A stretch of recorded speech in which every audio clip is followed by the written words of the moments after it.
जय सिया राम दोस्तों। Log town में कुख्यात समुद्री डाकू गोल्ड रोजर को मरीन वाइस एडमिरल जीआरपी की निगरानी में फांसी देने के लिए एक मंच पर ले जाया गया।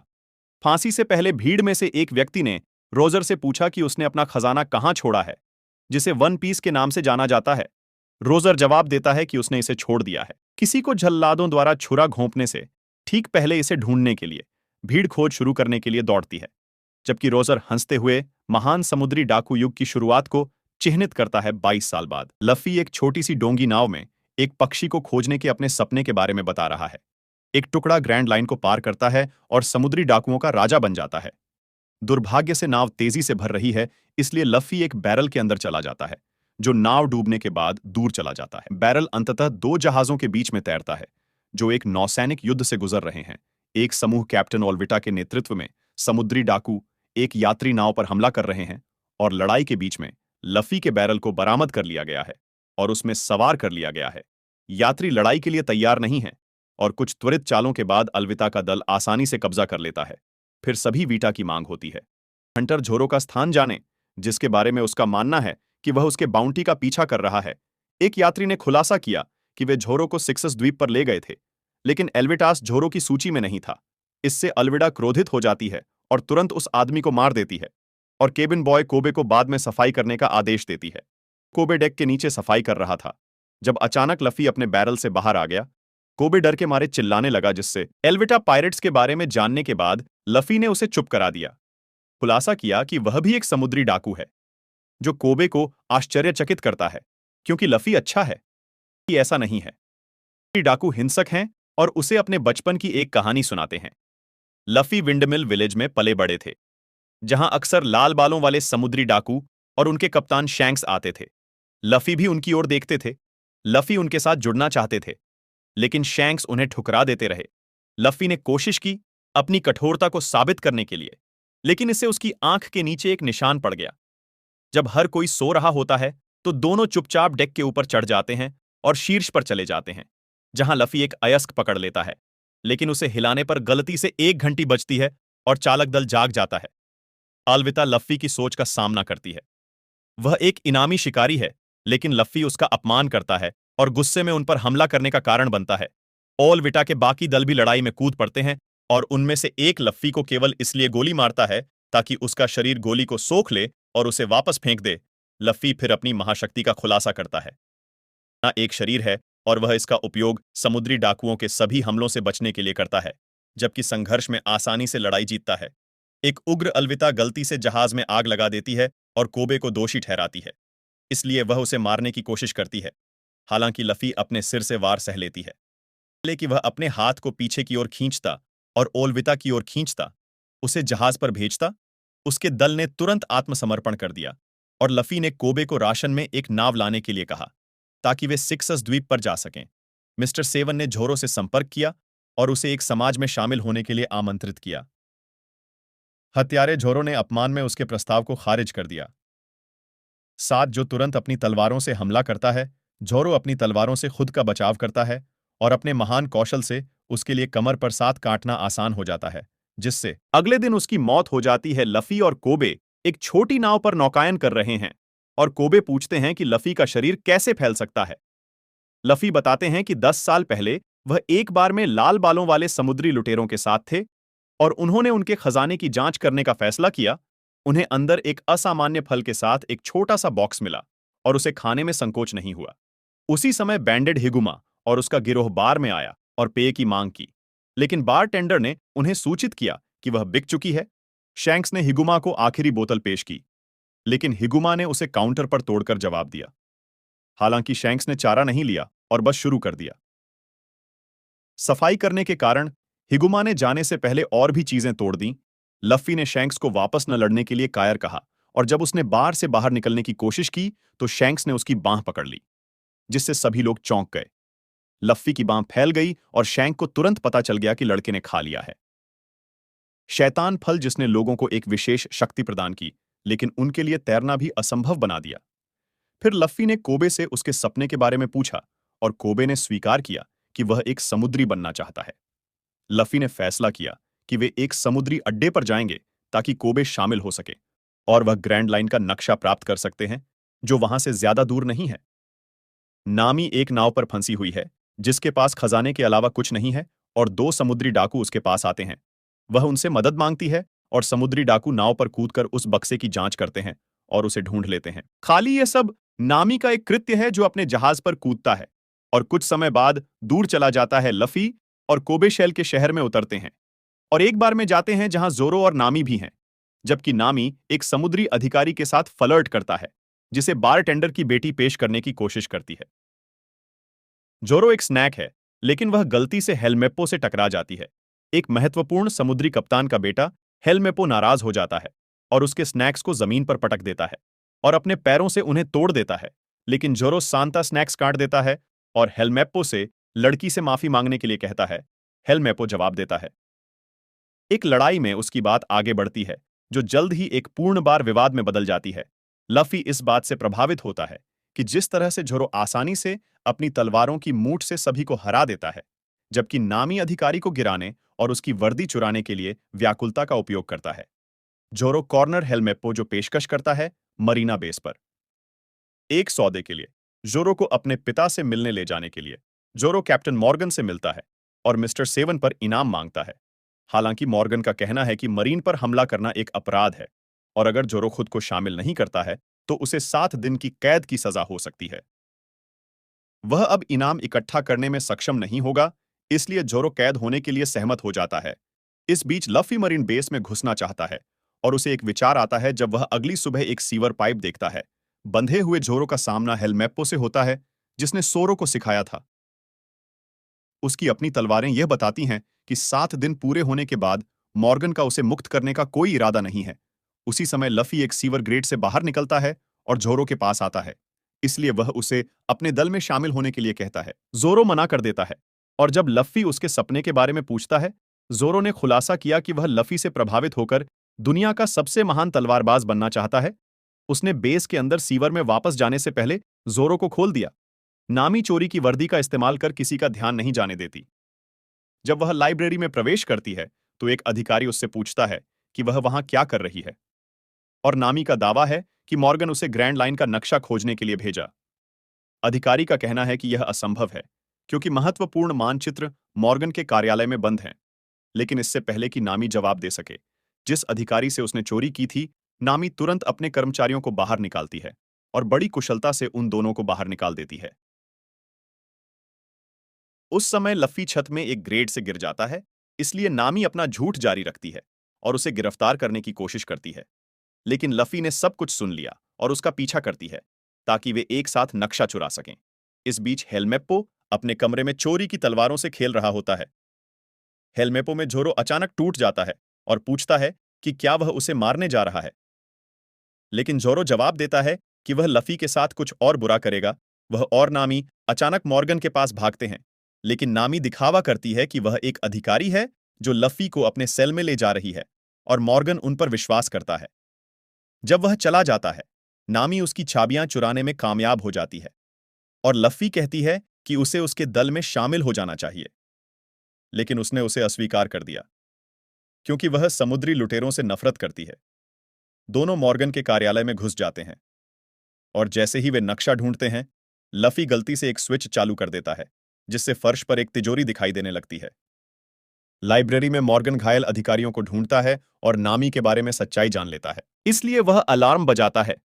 फिर मॉर्गन अपने कार्यालय में जाता है और अपने कुल्हाड़ी के हाथ का उपयोग करके दरवाजा तोड़ देता है, बिना तिजोरी खोलने के लिए पर्याप्त समय दिए। बिना लफी उसे बाहर खींचने के लिए अपनी शक्ति का उपयोग करता है, और अचानक फोर्स ने उसे और नामी को खिड़की से बाहर कर दिया। बाहर गार्ड दोनों का सामना करते हैं और एक और लड़ाई शुरू हो जाती है। जोरो बाहर जा रहा होता है जब वह लड़ाई देखता है और उसमें शामिल होने का फैसला करता है, और उन तीनों के लिए सभी अधिकारियों पर काबू पाना आसान होता है। हालांकि मॉर्गन जल्द ही आ जाता है और वह बहुत मजबूत है, इसलिए लफी और जोरो को एक साथ काम करना चाहिए, जबकि नामी गार्डों को संभालता है। जोरो अपनी 3 तलवार वाली शैली का खुलासा करता है और इसका उपयोग मॉर्गन के उच्चारण को नियंत्रित करने के लिए करता है, जिससे लफी एक स्ट्रेच्ड किक लॉन्च कर सकता है, जो मॉर्गन के चेहरे पर लगती है और बाद में उसे हरा देती है। जोरो अपनी बड़ी ताकत का उपयोग करके तिजोरी उठाता है और उसे नामी के बो तक ले जाता है। तीनों एक साथ भागने के लिए तैयार हो जाते हैं, लेकिन उसी समय हेलमेप्पो यह खुलासा करता हुआ दिखाई देता है कि जोरो ने उसके बाल तोड़ दिए और उन्हें गिरफ्तार करने की कोशिश करता है। हालांकि कोबे आता है और उसे पहले बाहर कर देता है। कोबे को पहले ही बाहर कर देता है। वह उनके साथ नहीं जा रहा, क्योंकि वह मरीन में शामिल हो रहा है। लफी इसका सम्मान करता है और कोबे को अपना दोस्त कहने के बाद चला जाता है। इस बीच जीआरपी को एक कॉल आती है, जिसमें उसे बताया जाता है कि ग्रैंड लाइन का नक्शा चोरी हो गया है। उसी समय काबाजी अपने कैप्टन बग्घी के लिए वही खबर लाता है, जो बाद में जहाज पर अपने लिए नक्शा प्राप्त करने का वादा करता है।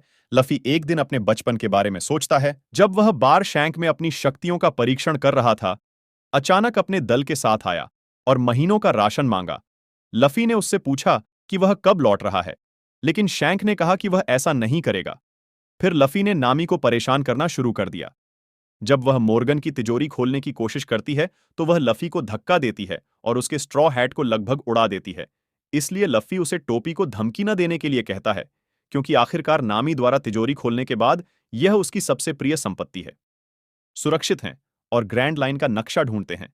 उन पर अचानक एक आने वाले जहाज द्वारा हमला किया जाता है, जो गोलियां चलाता है, जिससे उनके चारों ओर लाल गैस फैल जाती है। गैस के कारण तीनों चेतना खोना शुरू कर देते हैं। इसलिए लफी पहले नक्शे को निगलना सुनिश्चित करता है।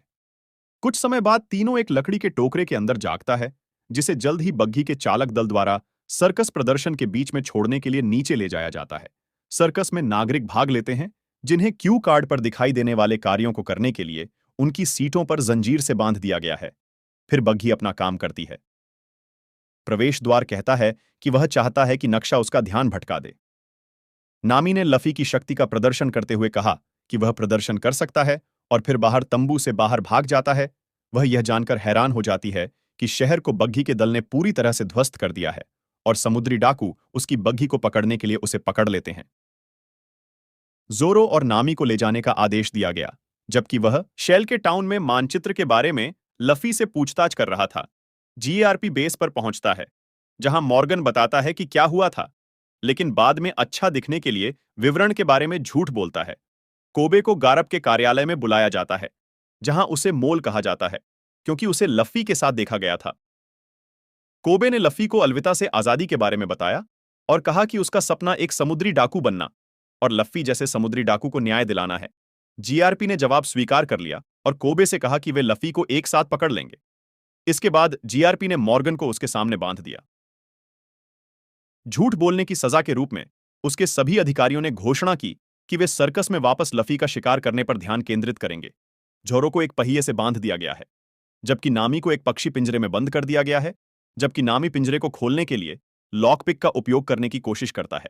कबाजी अंदर आता है और झोरो को अपना परिचय देते हुए खुलासा करता है कि उसने अपने भाई को इनाम के लिए मार डाला।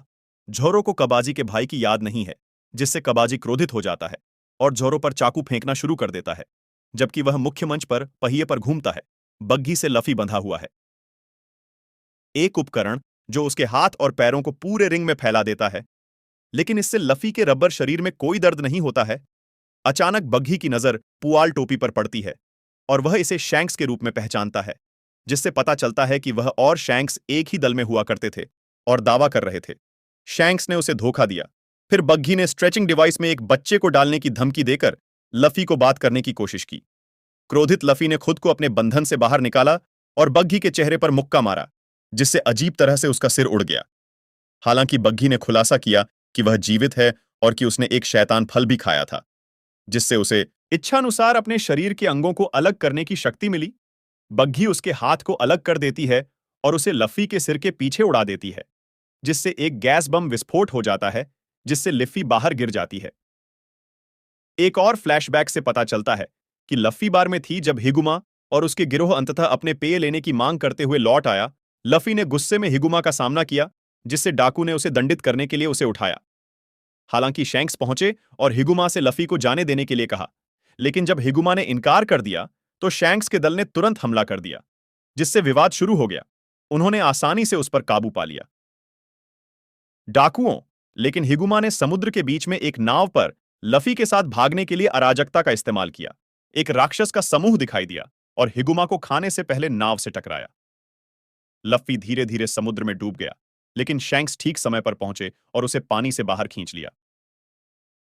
फिर राक्षस ने फिर से हमला करने की कोशिश की, लेकिन शैंक ने बिना किसी डर के उसे घूरते हुए कहा कि वह खो जाए। यह वास्तव में काम करता है। और राक्षस के जाने के बाद लफ़ी ने देखा कि शैंक्स ने एक हाथ खो दिया है, लेकिन शैंक ने कहा कि सर्कस में लफ़ी की सुरक्षा अधिक महत्वपूर्ण थी।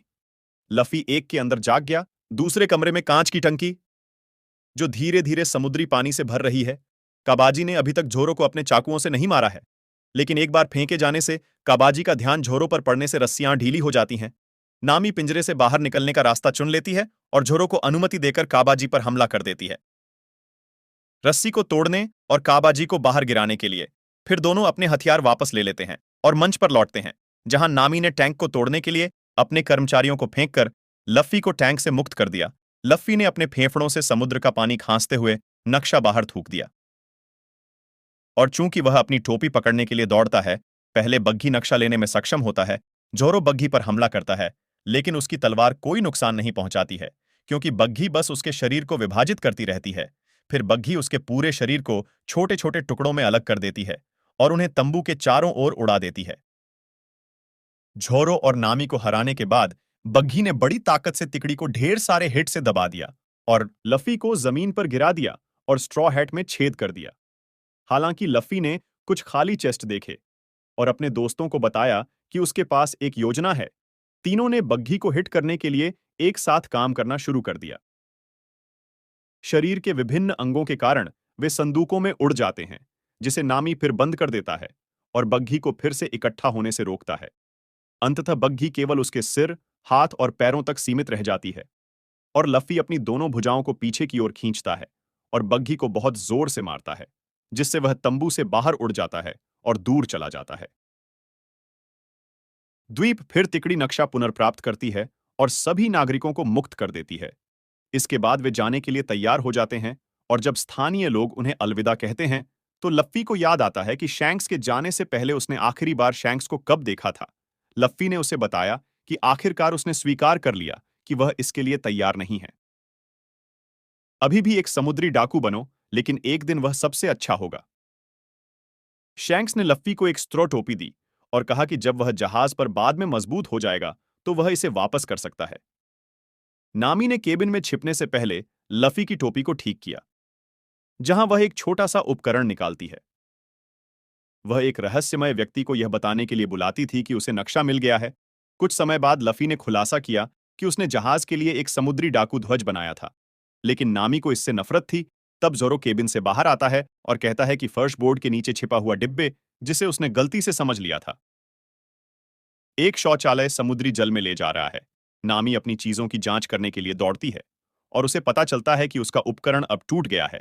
लफ़ी ने फैसला किया कि उन्हें एक बेहतर जहाज और नामी मिलना चाहिए और उसे गेको द्वीप समूह के रूप में उसके लिए निकटतम स्थान बनाना चाहिए। इस बीच जीआरपी ने कोबे को फिर से अपने केबिन में आमंत्रित किया। गो खेलने के लिए कोबे पहला गेम हार गया, जिसके कारण जीआरपी ने कहा कि वह बहुत रक्षात्मक है और कोबे को तेजी से प्रतिक्रिया देने के लिए एक टाइमर लगा दिया, जिससे समुद्री डाकू सोचते हैं कि अचानक हेलमेप्पो आता है और खुलासा करता है कि उन्हें गेको द्वीप समूह के पास लफ़ी का झंडा मिला। सोगर आगे बढ़ने की योजना बनाता है। वहां सर्कस में बग्घी अपने शरीर को ठीक करने पर काम कर रहा था। तभी एक रहस्यमयी मछली वाला व्यक्ति उसके पास आता है और कहता है कि अरलोंग बग्घी को देखना चाहता है। जब बग्घी ने उस पर चाकू से हमला करके जवाब दिया, तो वह आदमी चकमा दे गया और बग्घी को घूंसा मारकर उसे गिरा दिया। बाद में बग्घी को लाया गया, यह देखने के लिए कि अरलोंग, जो श्रद्धांजलि की मांग करता है, उसके पास कुछ भी नहीं है। बग्घी मानचित्र में लफ़ी के बारे में अरलोन को बताता है, उसे पकड़ने के लिए अपने कनेक्शन की पेशकश करता है, जो लंबे समय से स्वीकार किए जाते हैं। जब तिकड़ी गेको द्वीप पर पहुंचती है, तो वे तुरंत शिपयार्ड में जाते हैं, जहां लफ़ी को तुरंत एक विशाल जहाज से प्यार हो जाता है। अचानक यूसोप तीनों को इसके बारे में बताने के लिए सामने आता है, जबकि फ्लैशबैक से पता चलता है कि चूंकि वह एक बच्चा था, तब से यूसोप घंटी बजाता था और सड़क पर चिल्लाता हुआ दौड़ता था कि कई साल पहले समुद्री डाकू गांव में आ रहे थे। इससे दहशत फैल गई, लेकिन आखिरकार ग्रामीणों को एहसास हुआ कि उसने झूठ बोला था और उस पर ध्यान देना बंद कर दिया। उसोप ने तीनों को बताया कि जहाज बिक्री के लिए नहीं है, लेकिन पूरा शिपयार्ड उसके एक दोस्त के स्वामित्व में है, इसलिए वह उन्हें उससे मिलने के लिए ले जाता है। जल्द ही समूह एक विशाल हवेली में पहुंचता है, जहां नौकर शम और बूची उन्हें बताते हैं।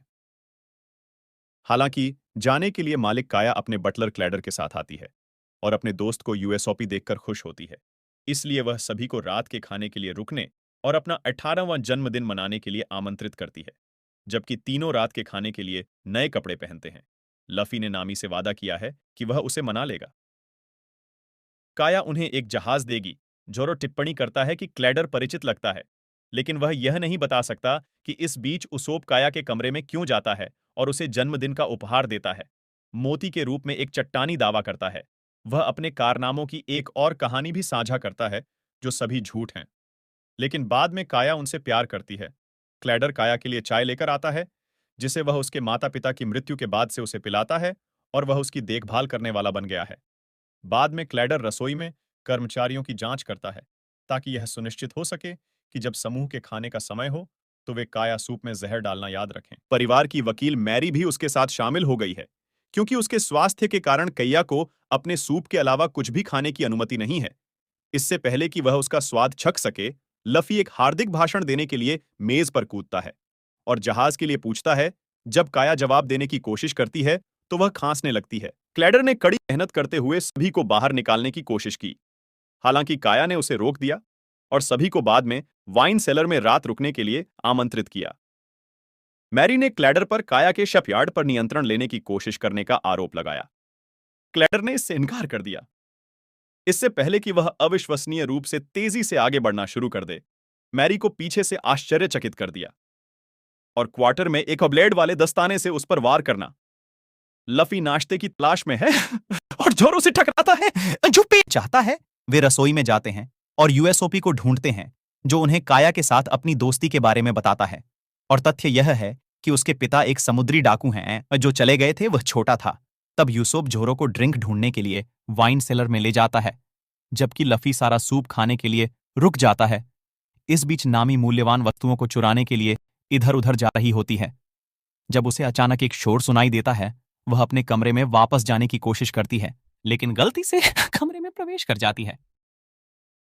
काया की जगह काया बता सकती है कि नामी क्या कर रही है, लेकिन उसे कोई आपत्ति नहीं है और उसे बातचीत के लिए रुकने के लिए आमंत्रित करती है, जिससे लड़कियों के बीच संबंध खत्म हो जाते हैं और काया नामी को वह चीजें रखने देती है जो उसने चुराई थी।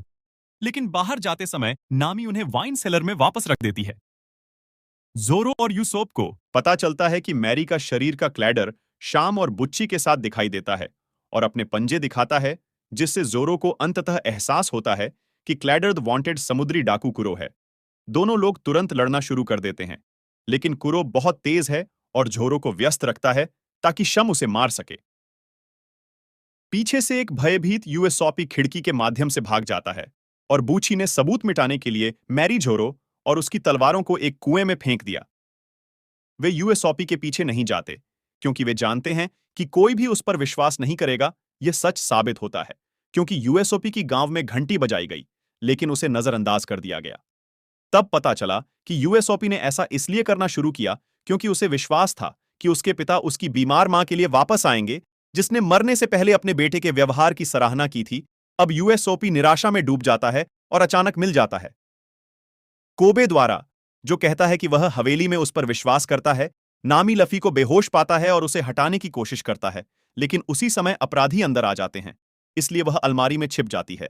तिकड़ी लफी को भी ढूंढ लेती है और शिपयार्ड प्राप्त करने के लिए काया को मारने की अपनी योजना पर चर्चा करती है, जिसे नामी ने सुन लिया।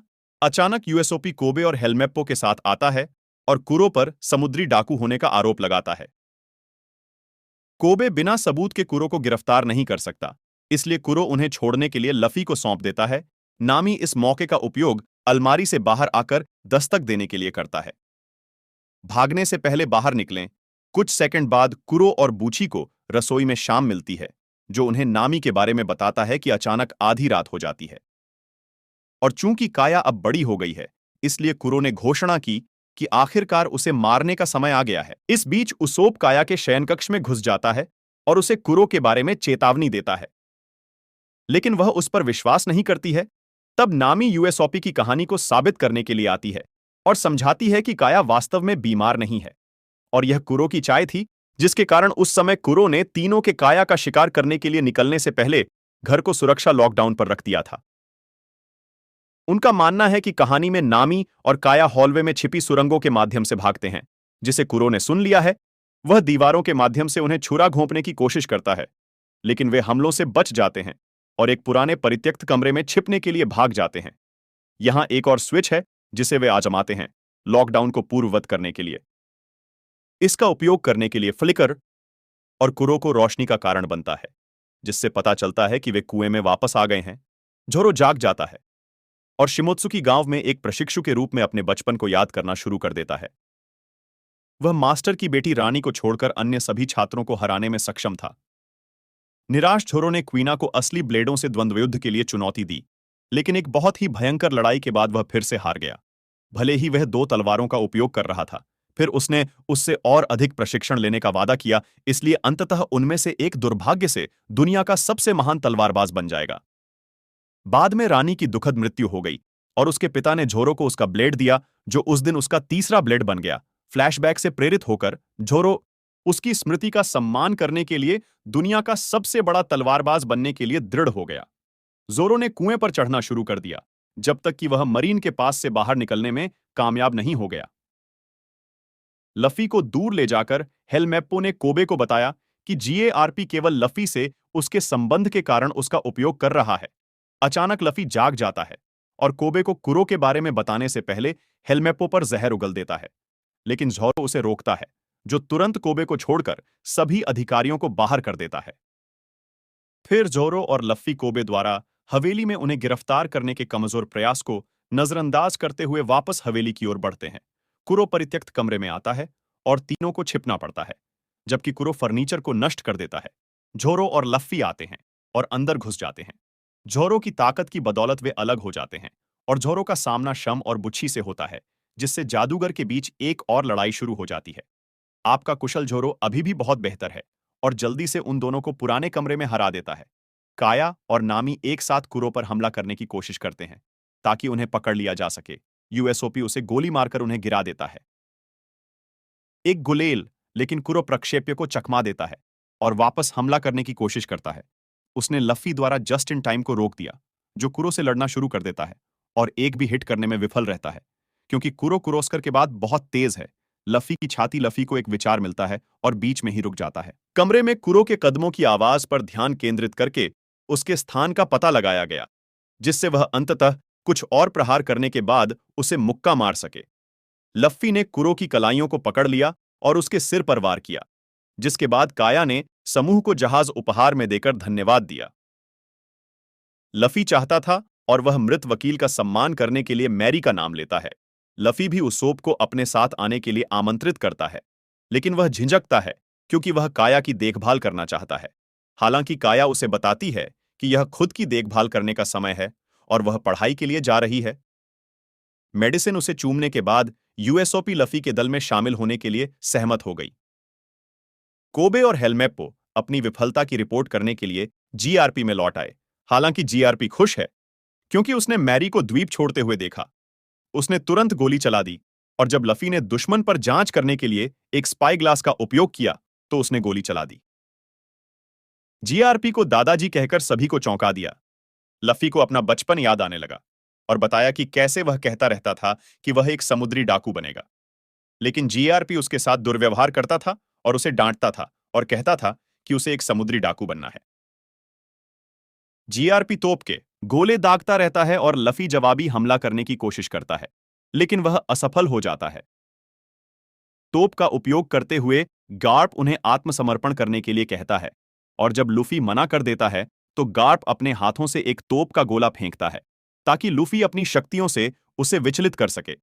इससे समुद्री जहाज की पाल नष्ट हो जाती है और कोबे हेलमेप्पो को धक्का देने से पहले ही उसे दूर धकेल देता है। इससे मैरी को जाने की अनुमति मिल जाती है। कुछ समय बाद कोहरे में नौकायन करके बच निकले। गार्प ने समुद्री डाकू ड्रैकुला को बुलाया, जो लड़ाई के बीच में था।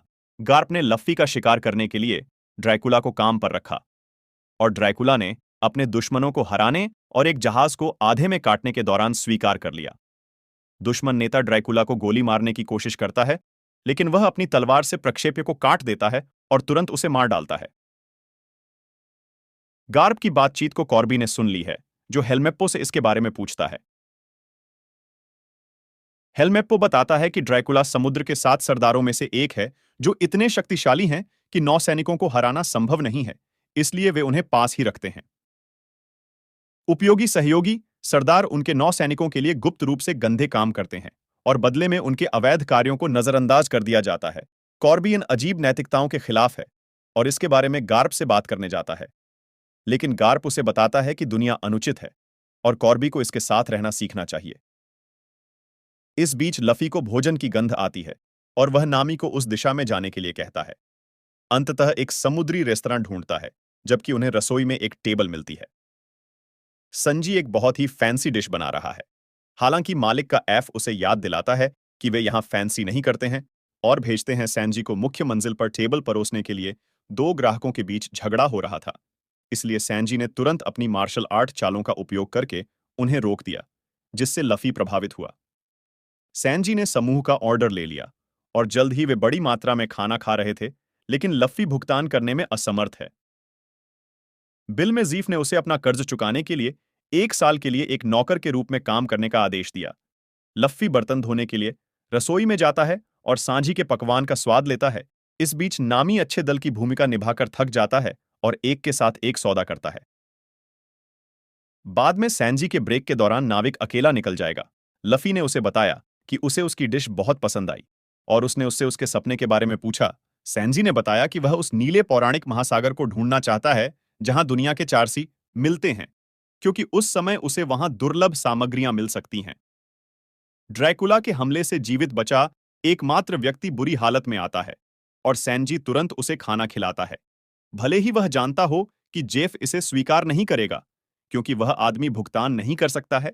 लफी फिर से प्रभावित होता है और सैनजी को अपने दल में शामिल होने के लिए आमंत्रित करता है, लेकिन वह उसे अस्वीकार कर देता है क्योंकि वह सेठ का बकाया है।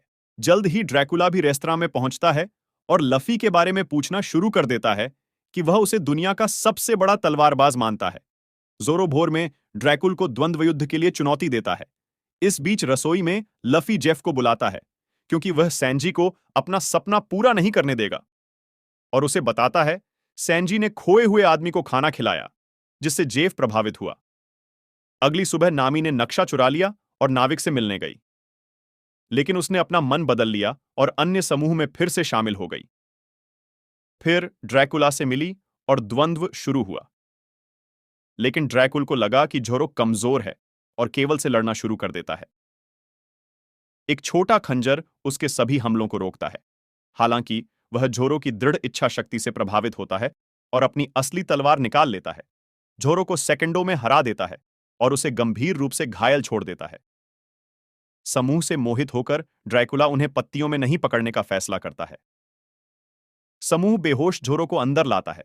रेस्तरां और लफी एक डॉक्टर की मांग करते हैं, लेकिन जेफ स्वयं अपने खाना पकाने के कौशल का उपयोग करके घाव का इलाज करता है।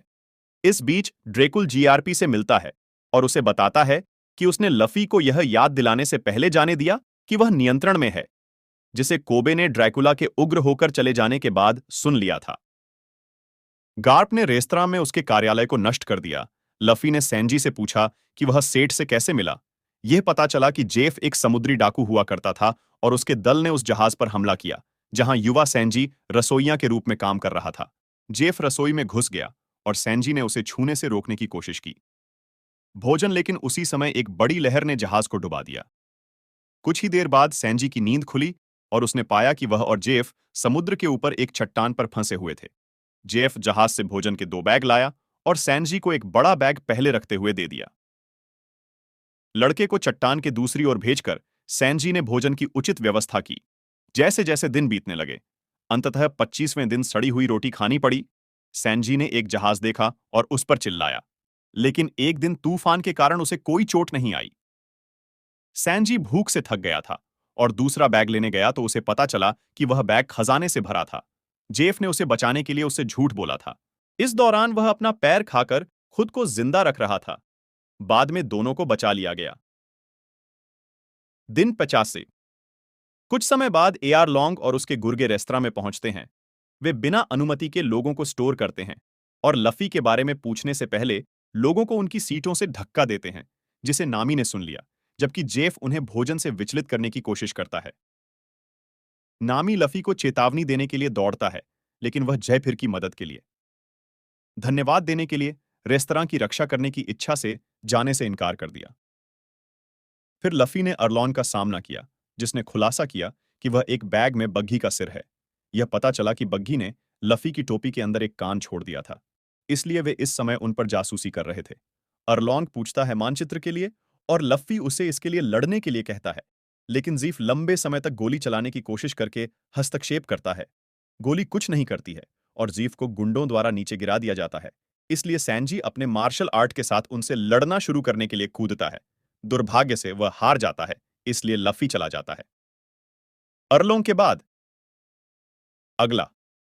हालांकि अरलोंग एक मछली जैसा आदमी है जो अपने शरीर को इतना मजबूत बना लेता है कि लफी के घूं से कुछ भी नहीं करते हैं।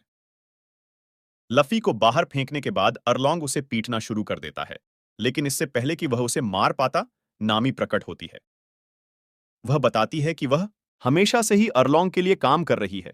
इसका प्रमाण उसके कंधे पर टैटू है और वह अरलोंग को बताती है कि उसके पास नक्शा है। अरलोंग ने नामी के साथ जाने से पहले लफी को समुद्र में फेंक दिया, लेकिन सौभाग्य से सैनजी ने लफी को डूबने से बचा लिया। उसके बाद सैनजी रेस्तरां में वापस चला गया, जहां उसकी सेठ के साथ बहस हुई, जो चाहता था कि वह नौकरी छोड़ दे। अपने सपने को पूरा करने के लिए लफी और यूएसओपी अपने जहाज पर लौटते हैं और पाते हैं कि जोरो आखिरकार जाग गया है। इसलिए वे नामी की तलाश में जाने के लिए तैयार हो जाते हैं। सैनजी उनके साथ जहाज के रसोइये के रूप में शामिल हो जाता है और जेफ को बाहर जाते समय भावनात्मक रूप से अलविदा कहता है। फिर लफी को पता चलता है कि उसने बग्घी का सिर ले लिया है। अरलोंग एंड वह उन्हें अरलोंग के मुख्यालय तक ले जाने के लिए सहमत हो गया है, क्योंकि इस तरह से वह अपने शरीर के साथ फिर से जुड़ सकता है। जब भी बग्घी बहुत परेशान हो जाती है, जोरो सिर को पानी में फेंकने की धमकी देता है या उसे एक बैरल में बंद कर देता है।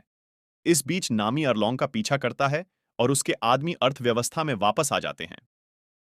द्वीप, जहां बग्घी के शरीर में लौंग का मुख्यालय है, यही वह जगह है जहां नामी पली बढ़ी है और यहां रहने से उसे अपनी दत्तक मां बेलमीर और उसकी दत्तक बहन के साथ अपने बचपन की यादें ताजा हो जाती हैं। नामी को हमेशा मानचित्र और नेविगेशन का शौक था, लेकिन वे किताबें नहीं खरीद सकते थे। इसलिए एक दिन नेमी ने एक चुरा लिया। जब बेलमीर ने उसे पकड़ लिया, तो उसने उसे इसके लिए डांटा और नेमी ने रोते हुए कहा कि उसे गरीब होने से नफरत है और बेलमीर उसकी असली मां नहीं थी, जिसके कारण उसे माफी मांगने के लिए एक थप्पड़ का सामना करना पड़ा। बेलमीर ने उसे कहानी सुनाई कि वह कैसे हुआ करती थी। एक नौसैनिक और समुद्री डाकुओं के एक समूह के खिलाफ एक भयंकर लड़ाई के बाद उसे उस दिन दो डरी हुई लड़कियां मिलीं। उसे पता था कि घर पर रहना और उनका पालन पोषण करना सही काम है। फिर बेलमेरे ने उसे किताब वापस करने को कहा, लेकिन स्थानीय शेरिफ ने उसे दंडित नहीं किया। इसके बजाय उसने उस दिन के काम के बदले भविष्य में उसकी किताबें लेने का वादा किया और उसका दल गांव पर छापा मारने आया और उनके रास्ते में आने वाली हर चीज को नष्ट कर दिया और शेरिफ को चोट पहुंचाकर वापस वर्तमान में पहुंचा दिया। नामी ने आरलोंग को नक्शा दिया जो उसे गांव भेजता है। जल्द ही मासिक श्रद्धांजलि इकट्ठा करने के लिए लफी का समूह इकोनॉमी आइलैंड 2 पर पहुंचता है और पता चलता है कि पूरी जगह को नष्ट कर दिया गया है और वे देखते हैं कि कैसे नामी श्रद्धांजलि लेने के लिए आता है। हालांकि ग्रामीणों के पास भुगतान करने के लिए पर्याप्त नहीं है, जो केवल खड़ा होता है। उसके खिलाफ उसकी बहन नौजिको है, जो पैसे लेने के बाद जाने से पहले जमीन पर थूकती है। नामी ने लफी और अन्य लोगों को नोटिस किया और उन्हें बाहर निकलने के लिए कहा, क्योंकि उसके जाने के बाद उसे उनकी मदद की जरूरत नहीं है। लफी ने घोषणा की कि वह हार नहीं मान रहा है और ढूंढने चला जाता है। नौजिको जवाब मांगता है। नौजिको हथियार के साथ समूह से मिलता है, लेकिन सैनजी भोजन से प्रभावित होकर उसके लिए खाना बनाने की पेशकश करके उसे शांत कर देता है। नौजिको उन्हें बाकी कहानी बताता है। जब समुद्री डाकू गांव पहुंचे, बेलमीर ने अरलोंग से पहले बेसमेंट में अपनी बेटियों को मारा। श्रद्धांजलि मांगने के लिए आए बेलमारे ने केवल एक के लिए भुगतान किया। हालांकि अरलोंग ने मेज पर 3 व्यंजन देखे और अधिक मांगने के लिए बेलमारे पर हमला कर दिया। लड़कियां तुरंत अपनी मां का बचाव करने के लिए बाहर आईं। तब बेलमारे ने अरलोंग से कहा कि यह पैसा लड़की की श्रद्धांजलि के रूप में गिना जाएगा, क्योंकि वह यह कहानी सुनने के बाद लफी को और भी यकीन हो गया कि नामी बुरा नहीं हो सकता है और कुछ चल रहा है। इस बीच नामी अरलोंग लौट आती है, जो एक पार्टी कर रही है। वह अपने सौदे के बारे में बात करना चाहती है, लेकिन वे अपा मरीन कैप्टन नाजुमी ने अचानक उसे रोक दिया, जो सामान्य रिश्वत लेने के लिए आया था, जिससे वह हमारे लॉन्ग के अपराधों को नजरअंदाज कर देगा। नामी ये सब सुन लेती है और नाजुमी के पैसे लेकर चले जाने के बाद वह अरलोंग को बताती है कि आखिरकार उसे अपना सौदा खत्म करने के लिए पर्याप्त नकदी मिल गई है, और अरलोंग स्वीकार कर लेती है। जब नामी पैसे वापस लेने के लिए निकल जाती है, तब वह नाजुमी को उसके पीछे भेजती है। फिर नामी अपनी मां की कब्र पर जाती है और वर्षों से चुराई गई सभी चीजों से भरा एक संदूक निकालती है। नोजिको उसे ढूंढता है और अपनी मां के बेटे का अनादर करने के लिए उसे बुलाता है। नामी अंततः कबूल कर लेता है। सच्चाई अपनी मां की मृत्यु के बाद नामी अरलोंग देखने गए और उन्होंने एक सौदा किया कि अरलोंग उन्हें गांव वापस 100 मिलियन में बेच देंगे, और बदले में नामी उनके मानचित्रकार बन गए। नोजिको को अंततः समझ में आया कि नामी हमेशा से ही बहनों के साथ गांव को बचाने की कोशिश कर रहे थे। इस बीच जोरो और सैंजी ने आम क्षेत्र में अन्य गुर्गों के खिलाफ लड़ाई की और बुग्घी के सिर को छोड़ दिया ताकि वह उनकी मदद कर सके। हालांकि जैसे ही वह अपने शरीर को बग्घी में वापस लाता है, उसी समय किरोबी भाग जाता है और फिशमैन कराटे का उपयोग करके हमला करता है और कुछ हमलों के बाद जोरो को आसानी से हरा देता है। सैनजी अपनी ब्लैक लेग शैली को प्रकट करने का फैसला करता है और किरोबी से लड़ता है और लफी के अंदर उसे पीटने में कामयाब होता है, और नामी को नक्शा मिलता है और उसका सामना अरलोंग से होता है, जो लफी ने अपना ब्लेड लफी के कंधे पर मारा और लफी ने तुरंत उसे तोड़ दिया और नेमी को बाहर निकलने के लिए कहा ताकि वह लड़ना शुरू कर सके। लफी उसके मुंह पर मुक्का मारने में कामयाब हो जाता है, लेकिन पिछली बार की तरह अरलोंग के दांत तुरंत फिर से उगाते हैं। लफी के घूंसे इतने मजबूत नहीं हैं कि हमारे लंबे समय तक चोट पहुंचा सकें। इसलिए वह जैसे ही दीवारें ढहने लगती हैं, वह इमारत को नष्ट करना शुरू कर देता है। लफी कुछ मुक्कों के साथ हमला करता है और फिर उसे कई मंजिलों तक खींचने के लिए एक तकनीक का उपयोग करता है, जिससे इमारत ढह जाती है। बाहर का समूह लफी के बारे में चिंतित है, लेकिन वह जल्द ही मलबे से बाहर आ जाता है। शाम को अपनी जीत की घोषणा करते हुए गांव ने अपनी